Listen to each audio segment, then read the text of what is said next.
12 তারিখ যারা বাংলাদেশ নতুন বাংলাদেশ দেখতে চান, অতীতের পচা যে রাজনীতি ফেসিবাদের জন্ম বারবার দিয়েছে, এই রাজনীতি যারা দেখতে চান না তারা গণভোটে হা বলবেন ইনশাআল্লাহ।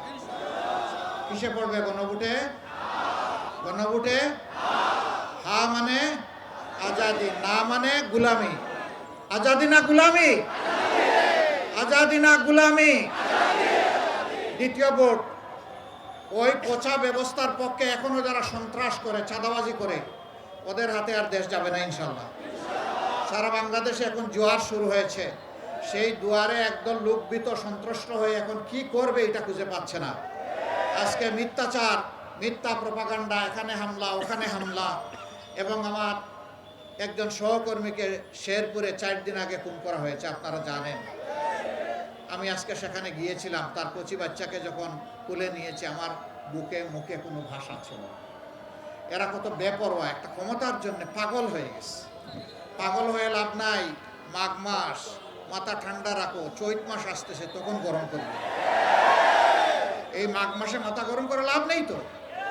এখনই যদি তোমাদের মাথা গরম হয়ে যায়, চৈত্র মাসে কি করবা তোমরা? ইনশাআল্লাহ জনগণ ইনসাফের পক্ষে দাঁড়িয়ে গেছে। আপনারা ইনসাফের পক্ষে আছেন? আছেন, শক্তভাবে আছেন? আল্লাহ আমাদের সঙ্গে আছেন। ইনশাআল্লাহ জয় আমাদেরই হবে, জয় জনতার হবে, জয় 18 কোটি মানুষের জয় হবে ইনশাআল্লাহ। সেই 12 তারিখের ভোটকে পাহারা দিয়ে বুথে পৌঁছাতে হবে, ব্যালট বাক্সে পৌঁছাতে হবে, তারপরে হিসাব গুনে বাড়িতে ফিরতে হবে ইনশাআল্লাহ। রেজাল্ট হাতে না নিয়ে ফিরবেন না।